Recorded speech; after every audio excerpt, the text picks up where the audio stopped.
के ऊपर, गरीबों के ऊपर बहुत मेहर खाने वाले हो। गरीबों के ऊपर बोले तो इतना मेहर खाते हैं, ये बहुत बड़ी मेहर खाते हैं, धीरे धीरे के ऊपर मदद करते हैं। इसके बारे में हमारे कौम की सख्त जरूरत है। हमारे जो भी कौम के खिदमत के साथियों हैं उनको हमें साथ देने की जरूरत है, उनके साथ में चलने की हमारी जरूरत है।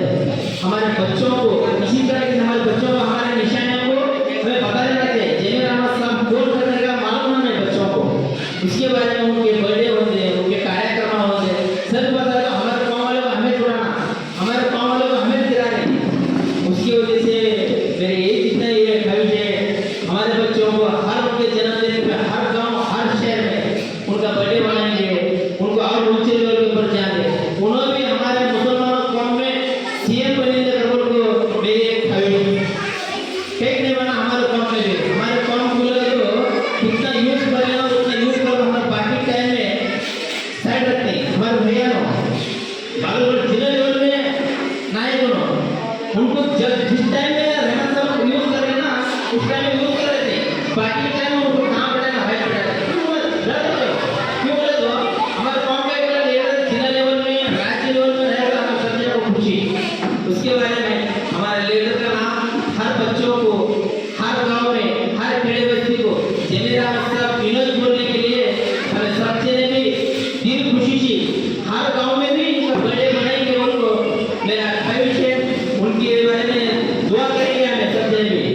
उन्होंने आज कल उन्होंने सीएम बने थे, उनको अल्लाह ताला बड़ी उम्र से हैसियत दे दे, उनको 100 साल से ऊपर उनकी जिंदगी बड़ी दे। उनको मेरे दुआ का जय जय करना। ಇದು ಒಂದು ಸಾಮಾಜಿಕ ಕಾರ್ಯಕ್ರಮ, ಚಿಂತನೆಯ ಕಾರ್ಯಕ್ರಮ ಜೊತೆಗೆ ನಮ್ಮವರನ್ನು ನಾವು ಗುರುತಿಸ್ಕೊಂಡು ಹೋಗೋದು, ನಮ್ಮವರನ್ನು ನಾವು ಗುರುತಿಸ್ಕೊಳ್ಳೋದ ದೊಡ್ಡ ಮಹಾನೈತಿ ನಮ್ಮ ಸಮಾಜದಾಗ. ನಮ್ಮವರೊಬ್ಬ ಅದಾರಪ್ಪ ಅಂತ ಹೇಳಿ ಹೆಮ್ಮೆದಿಂದ ಹೇಳುವುದ ದೊಡ್ಡ ಮಾತಾಗಿದೆ. ಯಾಕಂದ್ರೆ ನಾಯಕ ಒಬ್ಬ ಇರ್ತಾನೆ, ಮನೆಗೆ ಇರ್ತಾನ ಮಾಡೋ ಒಬ್ಬ ಇರ್ತಾನೆ. ಯಾವ ಒಂದು ಮಣಿತನ ಇರ್ತಾನ ಮಾಡೋ ಒಂದು ಮನೆಯಾಗ ಆ ಮಣಿ ನಡೀತೈತೆ, ಚಂದ ನಡೀತೈತೆ. ಸಮಾಜದಾಗ ಅದೇ ವಿಶ್ವಾಸ ಬಂದು ನಡೆದ್ರೆ ಚಲೋ ನಡೀತೈತೆ.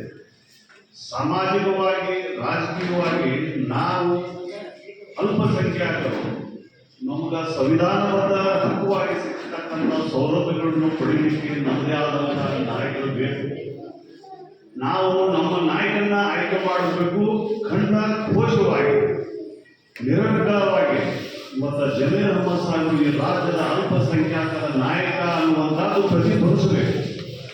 ಇವರು ನಮ್ಮ ನಾಯಕರು, ಇವರು ನಮ್ಮ ಅಲ್ಪಸಂಖ್ಯಾತ ನಾಯಕರು.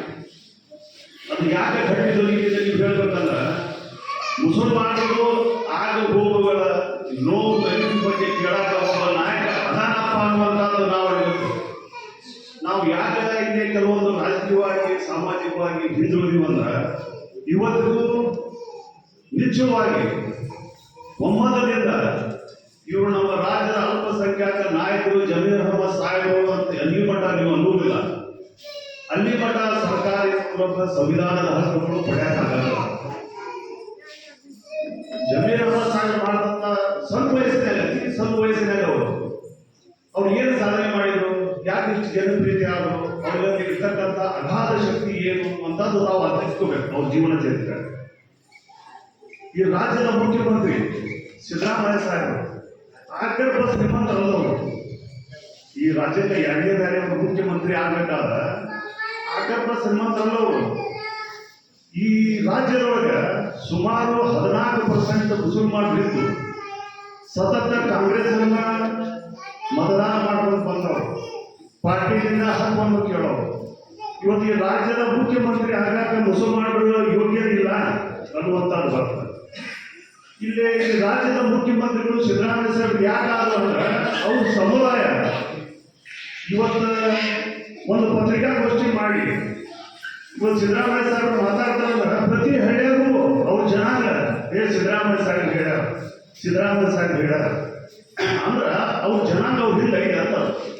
ಎಲ್ಲಿ ಮಠ ನೀವು ನಮ್ಮ ನಾಯಕರು ಇವತ್ತು ಜಮೀರ್ ಅಹಮದ್ ಸಾಹೇಬ್ ಹೇಳಿಕೆ ಕೊಟ್ಟಾರಪ್ಪ ಅಂದ್ರೆ ಇಡೀ ಹಳ್ಳಿಯ ಪ್ರತಿಯೊಬ್ಬ ಮುಸಲ್ಮಾನರು ಜಾಗೃತ ಆಗಬೇಕು.